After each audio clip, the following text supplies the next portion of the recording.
Enlazados vía Zoom con Gonzalo Alegría, que es integrante del equipo técnico de Perú Libre, de la candidatura del profesor Pedro Castillo. Gonzalo, muy buenos días, gracias por atendernos. Gracias. Sobre todo te agradezco que al fin me dejaron pase, porque se alargó mucho la señora Cuculiza. Suerte que ya llegó a faltarle un poco el aire después de tal perorata. Bastante. Ahora, pero ella ha dicho cosas muy... Ella ha dicho cosas muy gruesas. El tema es que, Gonzalo, bastante manipuladora la señora. Exitosa. Y eso que es amiga, yo he estado en su casa. Pero claro, lo que no podemos permitir es que siga esta campaña continua de intoxicación de yo soy la buena y Keiko es santa y los demás son malos, son Satanás. Esto perjudica mucho al país.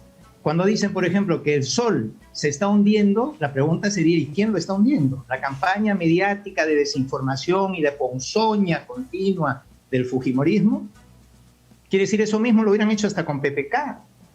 Esta gente no tiene escrúpulos, no tiene valores, no tiene decencia, porque juega con el sufrimiento, el hambre y los problemas reales de nuestro pueblo, y al final lo que hace es darle limosnas o mentirle, como ofrecerle 180.000 millones en 27 ofertas que no están en su plan de gobierno.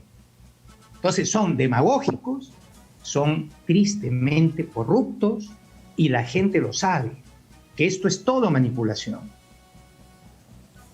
Ahora, yo no sé si la gente lo sabe, Gonzalo, porque lo que está pasando hoy en el Perú es que el Perú está partido en dos, literalmente.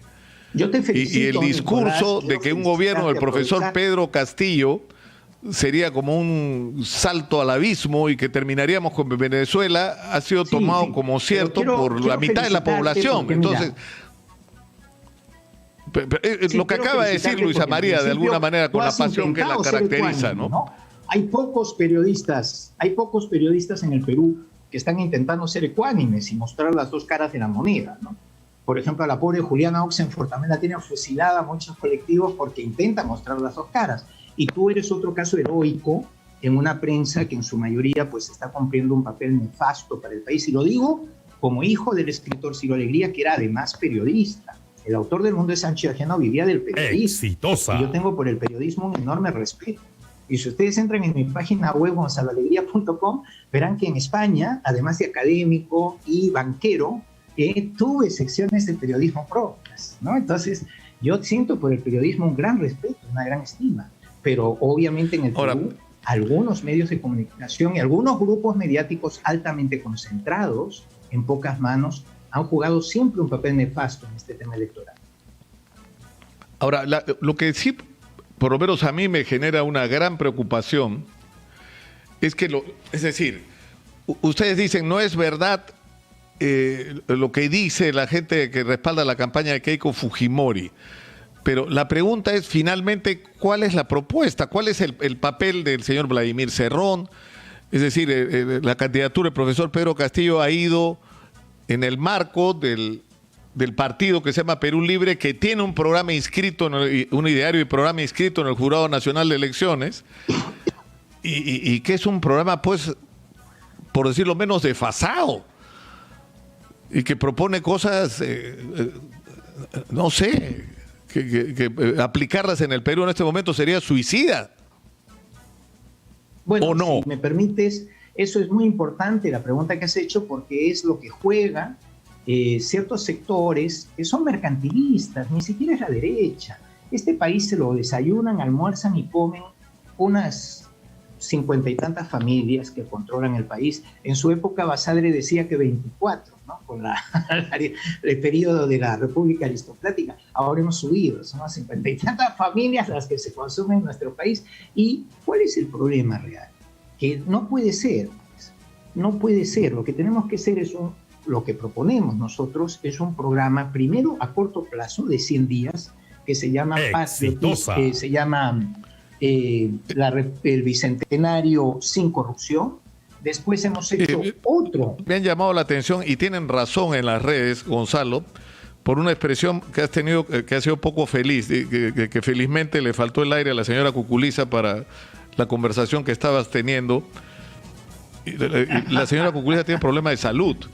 Y si No, lo digo pero en el estoy hablando en sentido de serio, que- Gonzalo. no, Tiene bueno, problemas de lo salud digo y en ese el- tipo de referencias Ya. no es precisamente las que necesitamos, menos aún en el nivel de polarización mire, en lo el que digo estamos. porque honestamente ella, sí, pero lo digo honestamente porque ella se ha tirado más de media hora hablando sin parar y yo No, aquí no, esperando no. intervenir. No, tengo de carrerilla, como se dice, el y reloj después marcado. dijo que le faltaba el aire, pero claro, le falta el aire después de un agotamiento. Le falta el aire porque tiene problemas de Yo no salud, sé, no Gonzalo. conozco el estado de salud de la señora Cucurella. Bueno, si es así, le pido mis más sinceras disculpas. Yo estaba en casa de ella, la conozco. Yo he sido asesor principal de la Comisión de Economía del Congreso 2 años. Los conozco a todos, por eso he optado por Castillo. Ahora, la pregunta con respecto a profesor Castillo, que yo le he planteado desde el primer momento después de la primera vuelta, es la siguiente. Vivimos la peor crisis sanitaria, económica y social de nuestra historia. Y tenemos simultáneamente una contradicción entre ser un país que crece en términos macroeconómicos y no resuelve los problemas fundamentales de la gente. Y la primera conclusión que uno tiene que sacar es que no estamos para improvisaciones, Gonzalo, en esta situación. O sea, Así es, el país así requiere de un gobierno que Totalmente tenga de las acuerdo. cosas claras, que sepa lo que hay que hacer en cada rubro y que tenga la gente para hacerlo. Y la sensación que da es Sin que duda. Perú Libre, en medio de la bronca con Vladimir Cerrón, están armando así a la carrera un equipo de gobierno. Bueno, Cuando las elecciones si me son el permites, domingo. Justamente yo estaba explicando. Sí, claro. Sí, si me permites, yo estaba explicando que ya tenemos un plan a corto plazo de 100 días que se presentó en su momento para lo que es justamente en la planificación se habla de corto, medio y largo plazo. Entonces tenemos que hacer acciones de choque para parar la pandemia y eso está en el plan de los 100 días. Acto seguido, hemos presentado en el Colegio de Economistas de Lima hace 2 días y está colgada ahí la grabación, la explicación, los materiales de nuestro plan a medio y largo plazo. Quiere decir que nuestro candidato, como dijo siempre, no tenía como plan el ideario de Cerrón. No es comunista ni es chavista. Ahora, hay gente que le dice, pero entonces, ¿por qué no ha roto usted con Perú Libre? Mire, es muy sencillo. Una persona va por un partido político a la candidatura presidencial, en este caso él, que se incorporó 2 días antes del cierre de la candidatura presidencial, se incorpora a Perú Libre. Entonces, él va en ese partido y recibe el apoyo, la plataforma, los medios, los recursos en su campaña de ese partido. Si usted le dice, ya no, diga que no, usted no es Perú Libre, para empezar, al momento de marcar en la votación, tienen que marcar Perú Libre, tienen que marcar el lápiz. Quiere decir, políticamente no se le puede pedir que se independice ahora. ¿Cuándo se tiene que independizar el candidato? Obviamente cuando ha ganado. Pero concluyo diciendo algo importante. Estamos en una república presidencialista. Nosotros elegimos a una persona, un hombre o una mujer, que va a gobernar los destinos del Perú con todo el poder. Solamente tenemos un defecto de forma, que es que el balotaje está mal definido en nuestra ley electoral y entonces a veces el Congreso perjudica la gobernabilidad porque no colabora con el Ejecutivo, pero eso es otro tema aparte. Realmente todo el poder, hasta poder declarar la guerra, depende del presidente. Y entonces esa figura presidencial tiene todo el poder. Alan García gobernó para o con el APRA o recibía órdenes del APRA, no. Ollanta Humala era un títere del partido de la U, no. Era Ollanta el que tanto mandó que hasta echó a parte de su bancada fuera y el partido fuera. Entonces esa gente que me quiere pintar a mí el cuento de que el que va a gobernar es el partido, ¿de qué y cuándo? Si esto es una república presidencialista, usted tiene que elegir un presidente honrado, honesto, trabajador. Pero no deja de ser relevante. Ya, yo puedo entender eso, de candidatos sin partido y partidos sin candidatos que se encuentran. Ya, incluso Hernando Ceballos decía que lo mismo había hecho Hernando de Soto con Avanza País. Pero el problema es que el programa de Perú Libre es un programa ultra. El señor Vladimir Cerrón está sentenciado por mal manejo de los recursos públicos en la región Junín. No es que es un investigado, está sentenciado. Y dentro del partido hay, entre otros, un candidato que ha llegado al Congreso, ¿no? Que es un candidato que está siendo acusado por la Fiscalía de tener vínculos con el grupo de los Quispe Palomino. O sea, ¿Cómo que no es importante deslindar con esta organización? Para hablar del tema del terrorismo, ¿no? El terrorismo no tiene nada que ver con mi candidato, al que yo aprecio, conozco. Si ustedes entran a mi Facebook, Gonzalo.Alegría Varona, verán que yo he desayunado con su familia. No sé de dónde se quieren sacar la idea de que este hombre es antifeminista o que ataca a las mujeres, ¿no? Manipulan mucho. Cuando tiene una mujer que le adora, hay un documental en YouTube que se llama El Profesor, Pedro Castillo el Profesor. Ahí pueden ver cómo es su familia, cómo son sus padres, su madre. No, la familia desarticulada es el otro bando. La de Pedro Castillo es una familia muy normal, trabajadora, honrada y estudiosa. Y son 2 maestros de escuela rural. Entonces, en segundo lugar, lo que sí quiero dejar claro es que el plan que hemos hecho es un plan consensuado, el de a medio y a largo plazo. Entonces, se ha hablado hasta con los sindicatos, se ha hablado con FENUTSA para el tema sanitario, etcétera. ¿Cuál es su idea? Que lo podamos cumplir. Y por último, esta idea de que somos demagógicos, improvisados, yo la achacaría a los otros. Ellos han cambiado continuamente a sus equipos técnicos y nos han puesto a techito y una renovación de un montón de cuadros antiguos bastante quemados políticamente. Yo no sé quién asesora actualmente a Keiko, pero ha sido un desastre esas renovaciones, esas presentaciones. Llegó a presentar, ahí está el señor Carranza, acusado de ser socio de Barata y de haber cobrado 230 millones de soles de indemnizaciones, y resulta que lo presenta como el gran fichaje, ¿no? Cuando es seguir con la imagen de que el fujimorismo es corrupción sistemática. Pero no puedes negar, Gonzalo, que hay un temor de un sector de la gente, porque ha habido muchas imprecisiones, después se ha dicho una cosa, después se ha dicho otra. Entonces la pregunta es, por ejemplo, pero yo creo que por ejemplo, el terrorismo, perdona que te interrumpa, pero es que se me ha ido lo más importante, que tú mismo me dijiste, y el terrorismo, mira, ha habido en ese sentido una campaña inicial de que eran 4 congresistas que tenían antecedentes del Movadef. Después, cuando no ha resultado, nos hablan de 249 personas del entorno que también tendrían antecedentes o estar vinculados al Movadef. Entonces, que estaban en los registros de las firmas del Movadef cuando solicitó su inscripción. Bien, lo que ustedes quieran. Habrá que ver si son verdad, pero digamos que son verdad. Incluso el estudio de privilegio la duda. Digo, no es una manipulación mediática más de tantas otras que han hecho. Por ejemplo, el pobre candidato está en Juliaca y habla de que los hombres se emborrachan mucho y son vagos y le pegan a sus mujeres porque sus mujeres no tienen independencia económica y no tienen forma de separarse.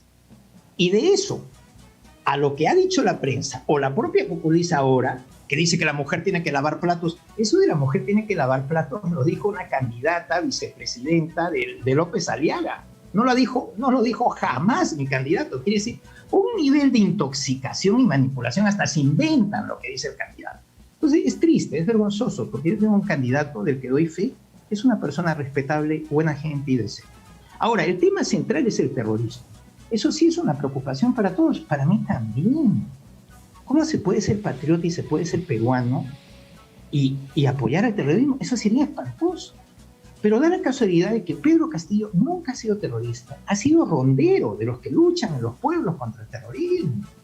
Y ha dicho por activa y por pasiva que no quiere terrorismo. Ahora tú me dices, oye, pero está este congresista X, le vamos a llamar OB, sí, Guillermo Bermejo. Entonces, se llama el congresista están abriendo X. Un proceso. Perfecto. Y yo pregunto, ¿el candidato lo ha defendido? ¿El candidato ha dicho está mal, yo quiero que los dejen en paz a Bermejo? No. Ha dicho que se cumpla la ley, si tiene antecedentes y realmente se prueba que se cumpla. Pero yo creo que hay un tema importante aquí, la presunción de inocencia. Se está jugando en los medios a decir que ya son culpables todos. Y número 2, ya un tema más grave aún, ¿cómo vamos a llegar a la paz social si a la gente que tuvo un pasado violento no le dejas dar su opinión o no le dejas pedir los cambios que ellos quieren por la vía pacífica? Yo he vivido 32 años en Europa y he estado en Inglaterra cuando el IRA, el ejército republicano irlandés, era una de las cosas más atroces. Y ellos se convirtieron demócratas con sus brazos políticos. He estado en España cuando ETA, Euskadi Askatasuna, el grupo independentista vasco, hacía verdaderas masacres y se le permitía presentarse a las elecciones a Herri Batasuna, que es el partido que intentaba el brazo político a cambio de que abandonaran la violencia. Ahora hay gente que ha tenido pasados terroristas, puede ser, que lo miren, porque por favor, yo quiero que todo aquel Peter que ha Cárdenas, matado por y ejemplo, que ha hecho daño anunciado sea desde el exterior su condenado, respaldo cuidado. a la Si él candidatura. ha sido terrorista, debe ser condenado. Pero si es simpatizante, ideológico, todas estas vainas, miren, la experiencia ha demostrado, cuando hemos legalizado el comunismo en Europa, a lo que llamamos el eurocomunismo, quiere decir que acepten las reglas democráticas, los comunistas terminaban dándole la mano a su majestad el rey. Por ejemplo, lo tengo en un documental en mi Facebook, hecho por mí, sobre el tema de Santiago Carrillo, el eurocomunista español. Quiere decir, debemos dar salidas democráticas a las tensiones sociales.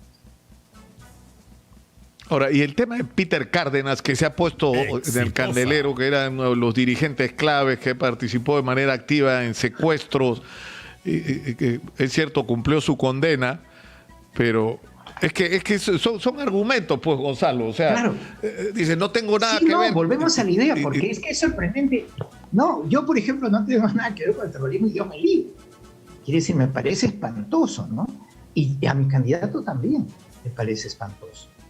Él es un padre de familia con 2 hijos, con su esposa, nunca ha tenido conflictos, nunca ha tenido problemas. Entonces, es un hombre hasta conservador, lo acaban de decir. Él es católico practicante y es muy conservador en los temas de género.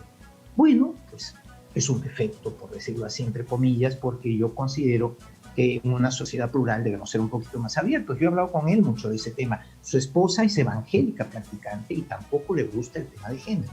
Pero lo gracioso es que Keiko, hasta la legislatura pasada, estaba con mis hijos no te metas.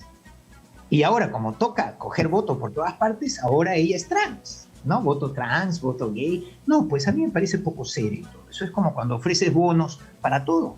En el debate último faltó que ofreciera un bono para los antifujimoristas.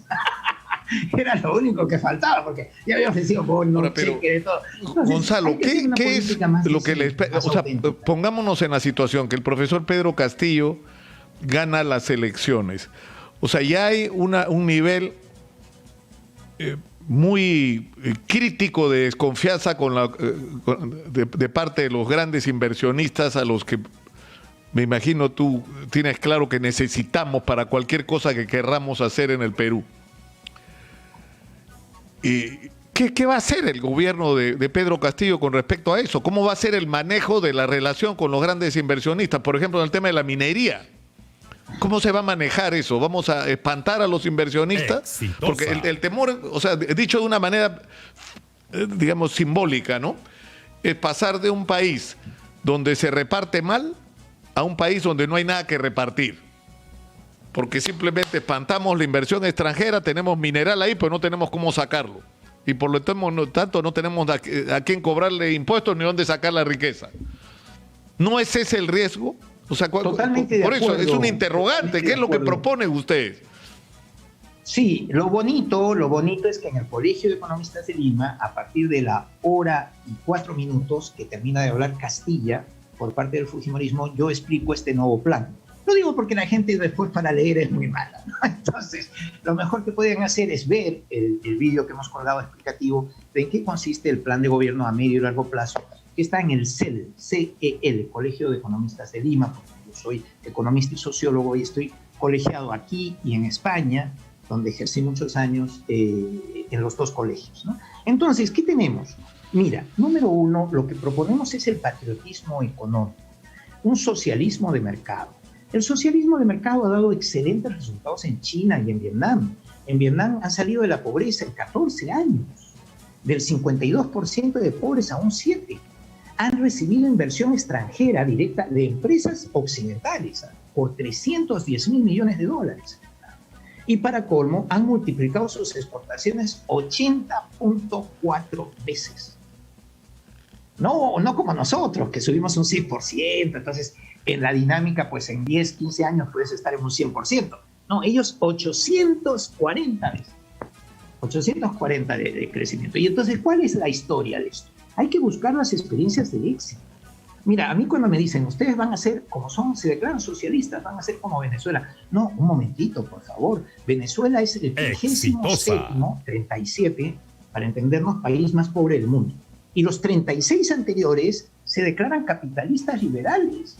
Quiere decir que tendría sentido que yo le dijera, Keiko nos quiere hacer como Malawi o como Burundi. No, pues sería una idiotez. Keiko no quiere un mal capitalismo. Pues yo tampoco quiero un mal socialismo. El socialismo es, como socialdemocracia en los países nórdicos, una maravilla. Entonces, aquí la idea es, ¿qué vamos a coger de buenas prácticas, incluso de políticas no socialistas? Y lo que hay que hacer es benchmarking y best practices, y eso es lo que hace nuestro plan. Nuestro plan propone, por ejemplo, y concluyo, para la minería, sistemas de nacionalización no violenta de la riqueza. Queremos hablar con las minas y las mineras. ¿Para qué? Para que, número uno, el 80% de todos los puestos de trabajo, de cada categoría hasta el alto directivo, sean peruanos. Esto se hace mucho hasta en Corea del Sur, que no tiene nada de socialista, para nacionalizar el conocimiento, el know-how, el expertise.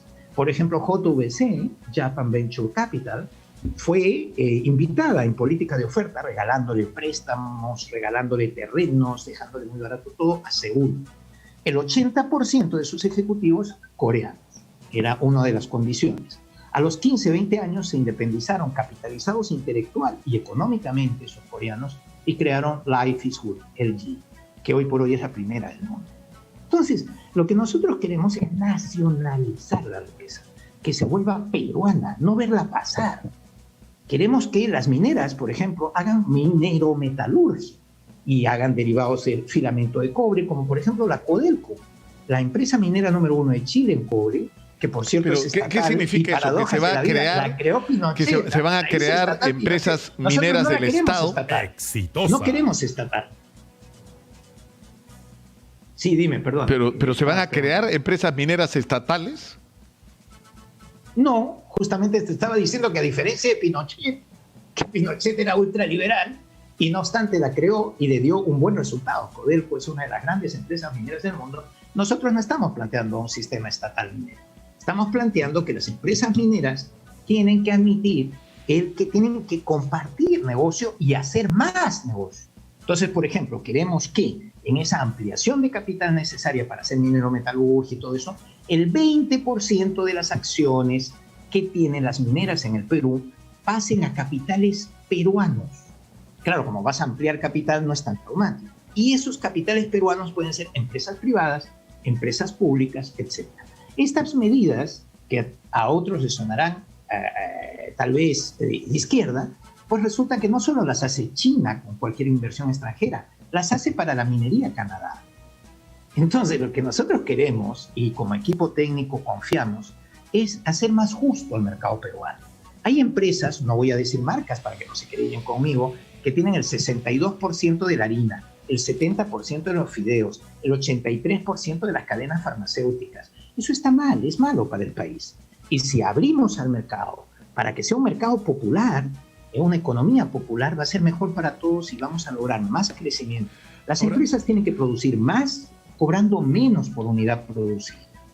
Quiere decir, aquí no es el tema de que se va a empobrecer una empresa, al contrario, tiene que producir más, tiene que exportar, tiene que vender por todo el país. Estamos muy mal acostumbrados. Por ejemplo, la banca peruana, con una altísima concentración, solo 21 entidades hay con ficha de banco. Ahora, de esas, 8 funcionan y 2 tienen todo el mercado. Entonces es feísimo. Pero ¿cuál es el mensaje que ustedes le dan? Es decir, o sea, por ejemplo, la agroindustria de exportación, que ha crecido de una manera espectacular, que ha generado una cantidad de empleo y de ingresos fantástico. Se habla ahora de una segunda reforma agraria. ¿Qué quiere decir? ¿Que se va a expropiar a las empresas agroindustriales? Mira, afortunadamente, de exportación. Afortunadamente, como ya salió el plan, ahí se queda muy aclarado el tema, ¿no? Es decir, hay que hacer una segunda reforma agraria por 2 factores. El primero, si hemos vuelto a un megafundio, más grandes comunidades agrícolas, fíjate, cooperativas, porque son comunidades andinas, que controlan un 3% de estas entidades, llámese empresas o cooperativas, controlan casi el 70 y mucho, el 80% de la tierra cultivada en el Perú. Y después resulta que todo el resto o está desperdiciado o está un minifundio criminal. Es decir, lo que tú no puedes hacer es tener explotaciones de menos de 3 hectáreas o 5 hectáreas, porque condenas al hambre a cualquiera. Y en el Perú tenemos un problema cultural asentado que mi padre describía en sus novelas, ¿no?, indigenistas, de esa pobreza que viene no solo de la injusticia, a veces es una autoexplotación por falta de tecnología, falta de tamaño de la explotación agraria, etc. Entonces, las propuestas que nosotros hacemos para el caso de agricultura están agrupadas en el sistema agroalimentario. Quiere decir, queremos que realmente se le pague precios justos a los productores, que los intermediarios prosperen y aumenten el número, porque ahora, por ejemplo, hay un solo recolector de leche en todo el Perú. Entonces, claro, fija precios muy abusivos al momento de recoger en origen y unos márgenes excesivos al momento de vender la leche. Una paradoja, por ejemplo, tú sabías que yo, por mis estudios y mis trabajos, viajo mucho a Europa. Entonces me sorprende que a veces en Madrid la leche está más barata que en Perú. Tengo una última pregunta, Gonzalo. Esta propuesta que ha hecho el señor Palacín con respecto al teleférico, ¿de dónde salió esto? Eso no está en el plan, esto se le ha ocurrido al señor Palacín, ustedes lo han discutido. ¿Qué es esto? Mira, el señor Palacín tuvo una reunión de equipo técnico y nosotros ya conocemos que va a haber un primer teleférico muy bueno, un buen proyecto con el propio doctor Muñoz, actual alcalde de Lima, para unir San Juan de Lurigancho con el RIMAC y el CENPI. Ya estuvimos estudiando esa propuesta y nos sorprendió una cosa muy interesante. Yo te soy franco, mira, hay gente que alardea que sabe de todo. Yo he sido de banca de inversiones en Londres, en la City y en Madrid durante 20 y pico años y no sé de todo. Entonces, cuando a veces te presentan proyectos de inversión, te quedas fascinado, ¿no? Y me quedé fascinado con lo del teleférico, que lo vi con Palacín y parte del equipo, por lo barato de los costos.